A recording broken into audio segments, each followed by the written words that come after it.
the market trends only 20 to 30% of the time. I repeat, the market trends about 20 to 30% of the time. The remaining part, it's absolutely non-trending. And most importantly would be the currency market. The currency market is extremely volatile. That's the reason we provide four pairs. But when the four pairs are not even accustomed or imbalanced to providing a trade for quite some time, I mean, well, it's the most reasonable and the best decision will always be to stand outside of the market. You see, if you're in doubt, don't trade it. That's basically what it is. Let me just bring as an example of what I'm talking about here. All right, I'm jumping in a little bit fast here, but this is a chart of the 1 hour USD. All right, Euro USD. Here's a 4 hour chart. Trending market. See it? Kind of sloppy, and moving. Daily, quite just a little bit of a difference here, isn't it? It's kind of trending, but here it's kind of erratic. Now this is a daily chart. Let's take a look at the weekly chart. Weekly, a little bit more wacky, very uncomfortable to be identifying the potentials in it, isn't it? It's more of a kind of an upward movement, but it's difficult to identify price action activity in here, isn't it? Now let's just drop down to the, once again, daily chart. Once again, weekly, kind of upward, reaching kind of a top, so to speak. Daily, most likely kind of on a correction or more of a downtrend. Each bar is one bar. This is the highest bar. This bar did not take the higher one, so it looks like a rejection of the high, kind of coming downwards. 1 hour chart, definitely it was a downtrend, now moving into possibly an uptrend. You see how different things are on perspective. Now, if you don't know what you're looking for, or if you don't know where you're standing at, based on your criteria of the type of trader that you are, or the type of trading you want to get involved with, you're definitely going absolutely nowhere, because you're going to be completely out of perspective of what you should do. Oh, it's an upturn, I'm looking for a possible buy opportunity. No, wait, it's kind of sideways right here. Let's see. Oh, no, they're going up now. They're going up now. Yes, definitely they're going up now. All right, so I'm going to try to look for an opportunity here. 30-minute, yep, but it kind of sideways from here. 50-minute, it's going nowhere as we speak. And take a look at this now. What is going on? It's kind of a downtrend and dying out. So what is it? I don't know what to do. Got the point? So you need to make a real hard reality check on you, based on what is it that you're looking for to get out of the market in terms of, all right, here's my daily action plan. I would like to make at least 10 to 15 or 20 pips. All right, I don't have more than 2 hours a day, and that's the most, because I work, and although the market moves 24 hours a day, I need to identify where the best and highest opportunity comes in terms of movement in every single market. So I'm deciding to get into the Euro USD, but the first things that I need to do is at least understand, if I only got about 1 or 2 hours a day, I need to identify which of those area has the highest probability of movement, and that those definitely should be on those times where the highest volume of orders are floating around and being executed, whether being by the professional traders or the retail traders, right? But we have no idea whatsoever by just looking at a 5-minute chart. I mean, you cannot come here and say, okay, I'm ready to trade, I'm going long right now because it's just moving up. It could possibly, work that way, but when you go into the 15-minute chart, it's kind of in a downward movement and sideways situation over here. Got the point? So it's extremely, once again, important that you make an assessment of which pair you're going to be trading at, what is the time frame or window of opportunity that you are going to look for because part of the information that I received from this email was that I wasted all my day on the computer and nothing happens. Well, if I'm not mistaken, I was exclusively explaining that British pound today was a no trade because the market was going nowhere. All right, so that's the reason we do that, because then you can just do something else, or like most of the people do, sit down and study the market with the information that I provided yesterday to put it into action and understanding about that information. So there's no such thing as a waste of time if you're really interested about learning about the markets. That's one thing, and you got to pay your dues that everybody else has, paying it. So, and I don't want you to take it personally. I just want to make sure that everybody knows that whether the opportunity is here or not, there is a responsibility on each and every one of us to put our efforts of learning and understanding about the market. We're getting involved. Since you were considering about 3 or 4 pairs, specifically on the British pound, I was specifically stating yesterday, and check the video below for that, the first part of it, there was a no trade on none of the market because the market was completely sideways, and we were expecting for some of a very hefty movement of the market. Now, and in that context, finalizing and continuing in this first 10 minutes of the video about continuing with the Euro USD market, let's say that you're saying, okay, all right, I'm getting into the Euro USD. So which are my time frames of probability of movement? Hey, very simple. Take a look at this move. All right, so I'm pretty sure that this is calling my attention, isn't it? I'm on a 15-minute chart. Let's go to the 1-hour chart. And definitely this move is it's calling my attention. Let's go to the 30-minute chart. It's kind of a middle point here. And I'm saying, okay, fine. So this is what I have, this movement. I need to know exactly the high and low time frames. So it started, let's say 1530. All right, 1530 is right at the opening of the U.S. market, 9:30 Eastern Standard Time. Top of it, it ended at 16.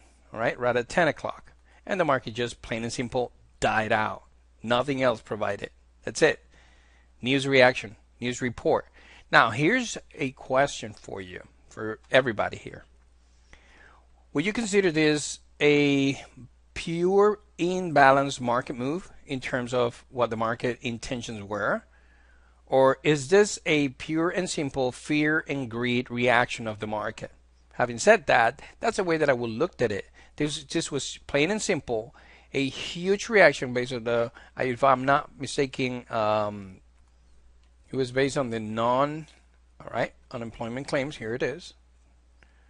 Here's Forex Factory, very simple, high impact reaction, USD, right at, this would be the GMT time 13:30, all right, and at 10 o'clock, all right, 13:30, around that time, in this case I think it's a 14, actually 5 hours, 14:30. And then 10 o'clock, some PMI, high impact, but it was on the Canadian, nothing happened. So basically the unemployment claims affected the market erratically, and trade balance in here. So it's a mixed situation. Basically unemployment claims is the one that pushed this over. All right. So, not to make a long story short, now I understand why was the reason why, I mean, no pun intended, the reason why that the market moves so erratically, all right, in this area, in this time frame. Okay, so I will not quite count this as a pure market movement, although I will expect a huge retracement or correction throughout the remaining of the day. That did not happen, so that's a very good indication that the probabilities for the market to continue higher are here. Will I take a buy opportunity if they move higher? No. I will wait until this high is taken and then wait for a healthy retracement and get in it. I'm not going to be playing around just for the fact that everybody that bought here, including the big time players, will most likely be liquidating some of their positions for a better position underneath, right, or lower. I just want to make sure that you understand what I'm explaining here. So either way, I'm going to start identifying where the movement happened. That would be 1530 to 1630 GMT time. And I will go back and say where this peak happened, 15, 17. Here's another one, 8:30, the high, 11:30. You see the pattern? It repeats pretty much similar to the British pound, isn't it? 8 GMT, 10 GMT, ended up at 14 to 15 GMT, and it finishes, as you can see here, 17 once again. I'm going to read deep a little bit further. So now I can see that if I'm going to be trading the US market, it will make more sense for me to stay and concentrate between those areas of just take a look at here, 15 to 17. Just do a few of these so you can see the second part of the training video over there. Let me do one more. It's going to be 15. Where's 15? Okay, 15 to 17. There you go. That's one. And let's see what else. The last one right here. 15 to 17. There you go. So what I'm going to be doing though, it's doing as follows. I'm going to mark this in here. I'm going to mark this in here. And we got the remaining. Now I'm going to drop to the 5-minute chart and let's just go back and see what happened here. We can certainly see that if there is some certain movement between the actual opening of the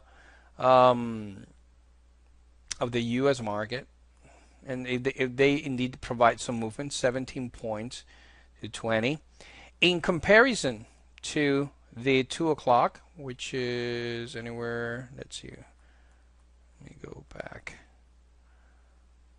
2 o'clock is, let's see, all the way back here.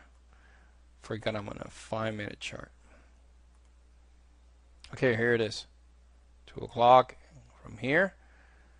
And then all the way to the 15, we had a huge move of about 39 points. Okay, so basically European session, US session, in terms of what the most relevant movement happened. Okay, so that's basically what we're looking for. Remember, this is a the Euro USD.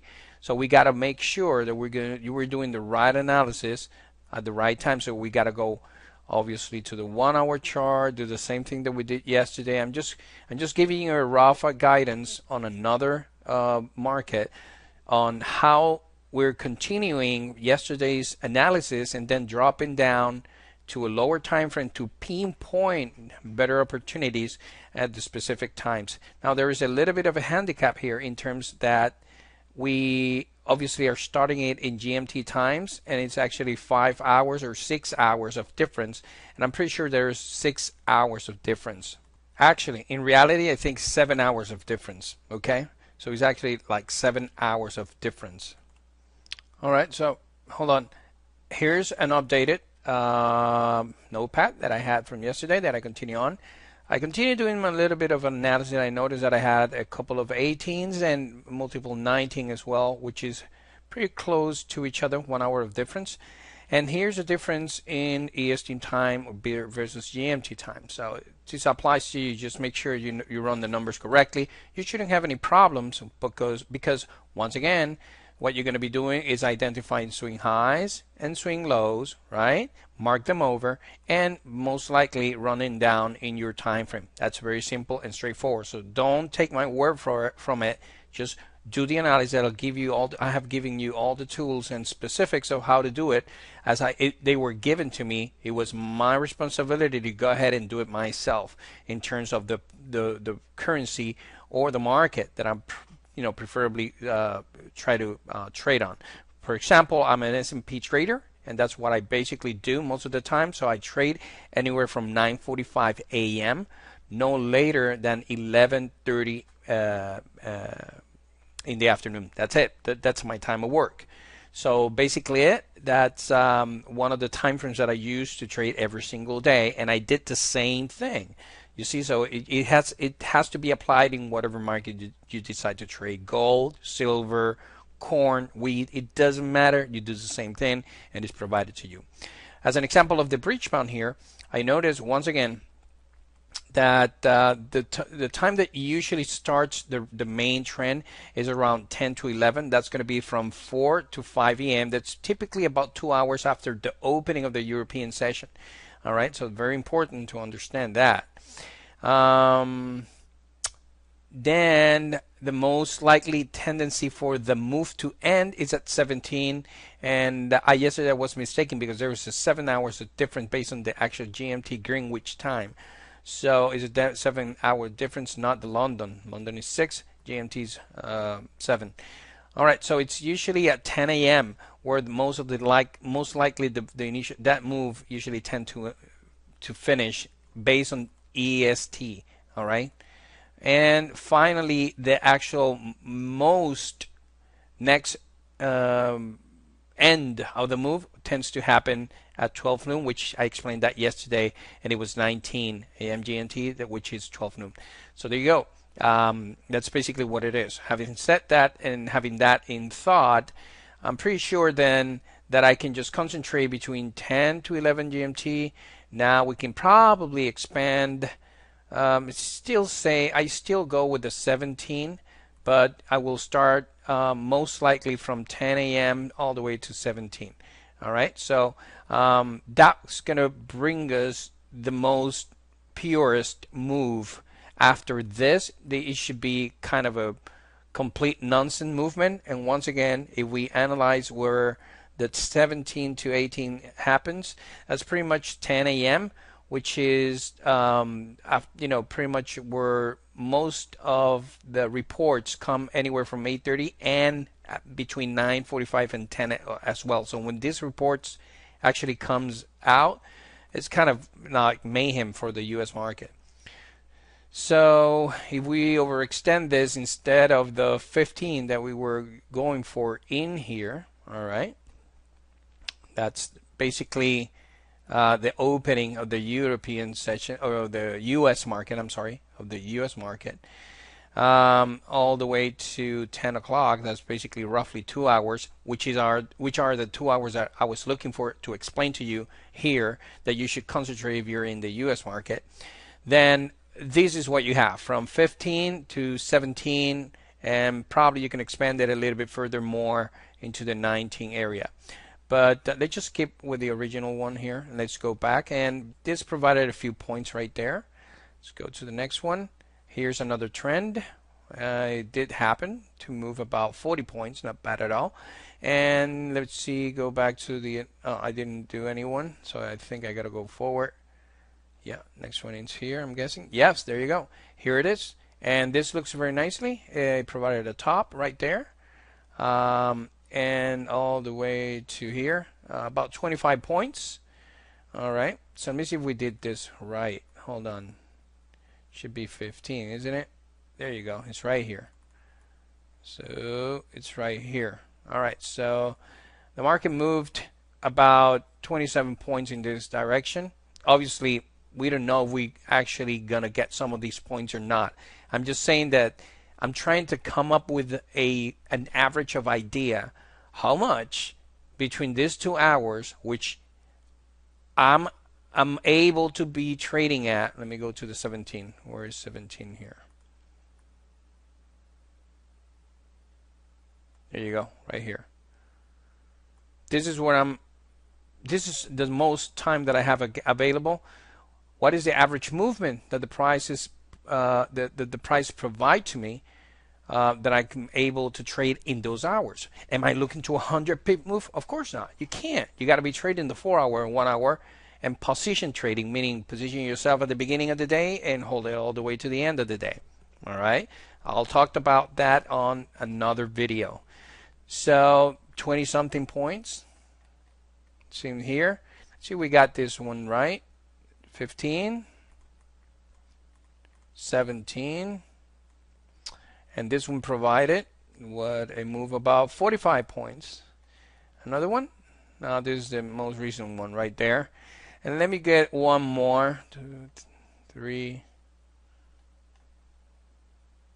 4, and one more over here. Let's go choose 15. It's right here. And 17. Where is 17? There you go. And it was sideways, unfortunately for us, in this movement. And the market just gave us a headache of about, let's see, roughly 22 points. So as I see already, if I decide to trade the euro dollar between the hours, bring that over here, between the hours of right here, these two guys right there, 8 a.m. to 10 a.m., it's only going to bring me about an average of 22 points. Are you comfortable with that? Are you willing to make a sacrifice and, you know, have this as part of your trading? This should be the first part of your analysis. This should be the first thing that it has to go through your mind about deciding when you choose a market to trade at, right? Because you need to create a blueprint and a plan of action. Every single day, a plan of action. Between this time and this time, I should be already on my computer doing my analysis, getting ready to go, and that's basically what it is. Now, after doing a little bit further research, I knew and I noticed that I can probably extend, if I'm starting at 10 a.m., and if I have the time, I could probably extend myself a little bit further into probably the 19th. Let's see what that brings, and I'm going to finish that training there. Still at starting at 15. Let's just move this guy to 19. 19 is right there, and lo and behold, it's providing me a little bit more of a window of opportunity, right? More clear, and about 47 points. Let's see how that works out on the next level, and you know, more room to make an analysis and pivot stab. Here's a pivot stab that I could have probably, assuming that I could have taken, and blah blah blah. And here's the top of the pivot step, right? And I can measure probably the width of this triangle. It's talking about 23 points from the breakage. 23 points is right there. Almost, let's see, 23 right here, a little bit more. That worked out well. Let's see on the next level here. Hey, let me extend this to what? The 19. Where is 19? 18. 19. So by extending this guy to 19, I have a little bit more broad view of the market. It's actually 4 hours, right? And in this case, the market indeed moved about 46 points. Nice. Same thing will apply. I can probably see here a small pivot in here. I got the top part in this area. I'm just trying to figure something out here, if the opportunity really is valid for us or not. And I'm saying, okay, this width of the triangle is about 27 again. So the breakout is here. Let's see the bottom, 22, not bad at all, providing a more clear scenario. One more, let's see where it is. Right here, expand it to 19. And here it is, 19, which is what I was explaining to you the other day about trading no later than 12 noon, remember, yesterday. And 15 made it bottom, and the top about 51 points. Not bad at all. Definitely I can see some sort of if I was just working it correctly. I don't know. Obviously it's easier to see after it's done. I just want to make a point across once again. I'm not saying these were valid trades. I'm saying that price action is dictating the movement, and I'm just following through to see what the opportunities were. We're talking about 38 points, and let's see from the breakage, 24 points, not bad at all. And the way that I see it is that if I decide to trade or extend my trading horizon or time, right, all the way to 19, right, it's probably going to provide us with a little bit more of opportunity to capitalize on this market, precisely on the euro dollar, 32 points. And I'm going on the downside here. Obviously we need to see and find some pivot steps. This one is difficult, you see, because just plain and simple pullbacks and then running, pullbacks and running, and the only pivot that I can see is probably it's right there. That was the entry, and I'm gonna do this fast. We're talking about 23 points from the entry, about 11, 12 points, so to speak. You know, it's something that I probably could be watching my trade as we speak. Probably you were in this area, obviously, because you're going to be analyzing from the back. That would be the entry, blah blah blah, and there you go. But in terms of the window of opportunity, which I'm selecting to decide to trade and focus my time because I'm working or because I have something to do afterwards, or I don't have to waste my time in the computer, I should concentrate my efforts into the euro dollar at the 5-minute chart. Between the hours of the US market should be between 15 to 19 is the one that provide me the most opportunity if I decide to do so, and those translate from 8 a.m. all the way to 12 noon p.m. 4 hours of my time for an average of, in this case, an average, if I'm not mistaken, about 35 to 45 points. All right, so I hope you see this, the opportunity, or understand now how to address and select your market accordingly. The reason why you need to choose the market that you're going to be trading at, and hopefully make a living out of it if you decide to do so, or not make a living, build your portfolio and grow your market. This provided 51 points in one direction and then 43 in the other one, and about 30. It's kind of a sideways situation here. My market is sideways here, so there's no tendency. You see you see how difficult it is to analyze in the 5-minute. This market has no tendency whatsoever. Kind of a very weird opportunity going on, but I notice here that the market is coming from this low as an uptrend, so a pullback pivot step towards the upper side would be the most inclined opportunity, and the only one that I can probably see would have been this guy right there, and that would be a buy, which didn't work out that much neither. All right, so that's basically based on price action, the way that I would have seen it. All right, so enough of this training. It's already 30 minutes into it. I just want to make sure and continue into the training for you and expand into it. So the next couple of videos will expand a little bit further more into it, and hope you continue learning from it.